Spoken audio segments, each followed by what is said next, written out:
Now, if we run this query, we can see, the result doesn't seem to be right. Hello everyone, and welcome back. This is part 2 of our date manipulations in SQL.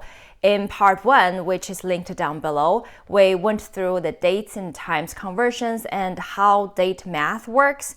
And in this video, we will be focusing on subsetting with dates and times and also aggregate functions. So let's get started. Now moving on to section 3, we're going to look at how to subset based on the date and date time using the where clause. So why is this important?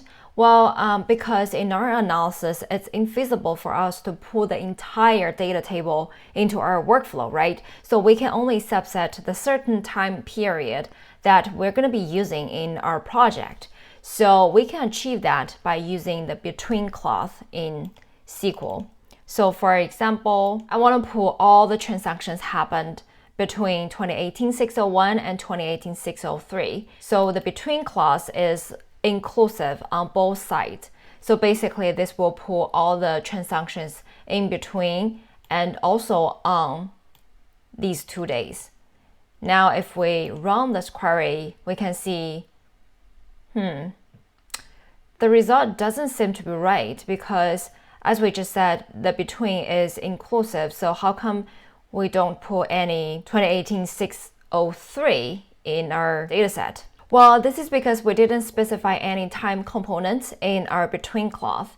And that means this date is equivalent to this date time, which basically has all the zeros as the time components.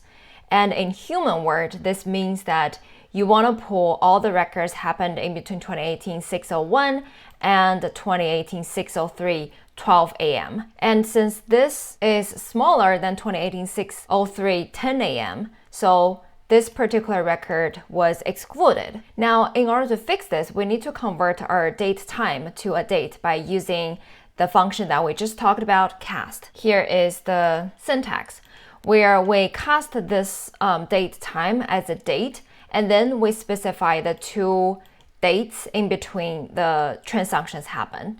So if we run this query, we can see the 603 record was included, and that's what we want, right? An alternative way to this between clause is by using the greater than or smaller than operators.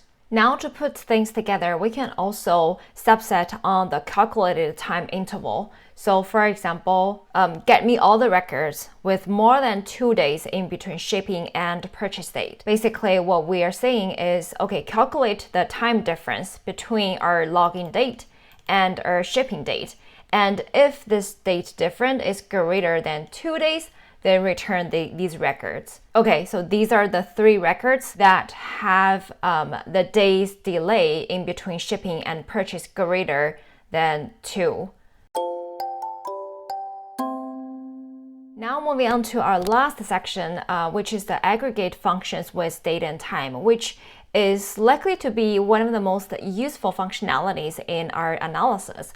So our task today is to find out the total purchase amount made in each year, and we also need to find out how many users actually made those purchases. And now first we need to extract the year component from our login date time. So we can do this by using the date part function that we just talked about. So what we want is the year component. And this should be our group by variable as well, because we are doing our analysis based on each year. Say, okay, group by this year component. And what we're going to do next is to specify our aggregate function. So what we're looking for is the total purchase amount and also the unique users that made those purchases. So by using the sum aggregate function over this purchase amount, we can calculate the total purchase amount.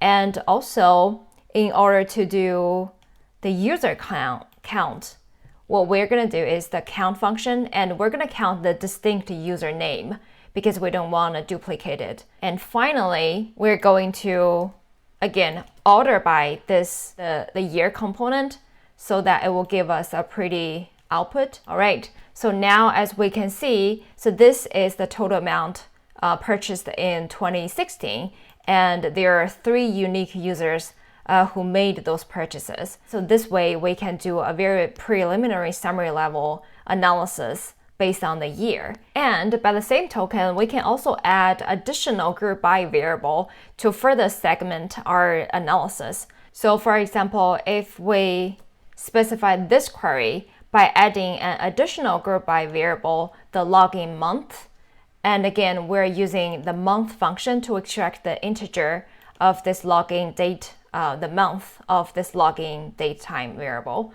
And now if we run this will give us more detail about our summary level data. So for example, 2016, in the month of July, the total sales amount is 3,500, and there are 2 unique users who made those purchases. So by using this aggregate function in combination with date and time, we're able to do basic user profiling and also summarizing our data based on the components that we are interested in. Now, because the dataset is pretty small, if we just plug it into Excel and then make a simple line chart showing the trend over the month and years, then we can clearly see that there is a slightly decreasing trend in our total amount. And this is one example where SQL fits into our analysis flow, where we basically extract data from SQL and then plug it into the analysis tool downstream. And here, because the data is tiny, so it is a fixed data set put into Excel. But in my upcoming mini-series, I will show you guys how to do automatic and dynamic query from SQL and R. Then we can finish off our analysis from there directly. So stay tuned for that. And this concludes our tutorial about dates and times in SQL. In fact, this was requested by one of my viewers. Thank you so much for commenting, and it means a lot to me. And also, seeing your comments and questions really helps me gauge the content that you guys are interested in.